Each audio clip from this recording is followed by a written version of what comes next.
Good morning. For 7 months now, this has been our church pew every Sunday morning except when we have drive-in services.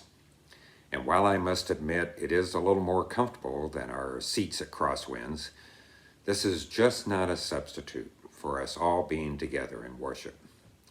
Each week I am increasingly reminded of just how important our church is to me. Most likely, you feel the same way. Well, today we're kicking off the 2021 Stewardship campaign to support our church and its ministries. And we want to start this campaign by frankly acknowledging where we are financially. And then over the next few weeks, some others from Crosswinds will talk about opportunities we have to ensure our financial health going forward. Where we are today is in a deficit situation for 2020. That is, we are spending more than we are bringing in. We experienced a deficit 2 years ago. We are all but certain to have a deficit this year. And as we look out over the next 5 years, we will be operating in the red every year if nothing changes. Don Bushin will be talking more about that next week. Now, fortunately, we are blessed to have some money in our general fund reserve, which is basically our savings account. But that will disappear, of course, if we continue to have deficits every year. Simply put, we are not on a sustainable path. So what are some of the reasons for our deficit?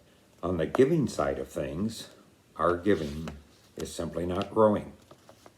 Now, we have had some givers that have really stepped up over the past few years, increasing their pledges by 20%, 30%, even 50% or more. And we have added some new givers as well. And so we are very grateful for all of those givers. But we have also had some larger givers move away or leave for a different church. So the net effect is our giving is not going in the right direction. Furthermore, and I am just a messenger here, on average, we give 8% less than the national average for church members as a percent of the median income of the local community. On the expense side, we are still working down a large mortgage. There are some expenses that modestly increase every year: utilities, insurance, salaries. And we have an aging building that needs upkeep.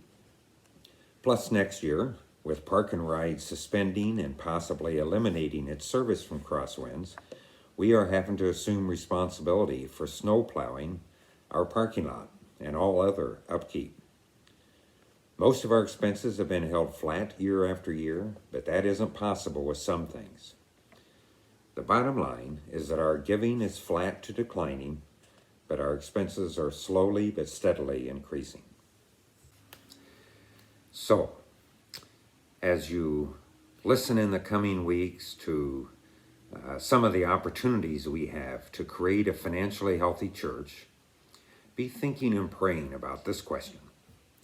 Is this my time? Is this my time to take a step forward, perhaps a significant step forward, in supporting the church? A church absence has reminded us that means so much to us and to others.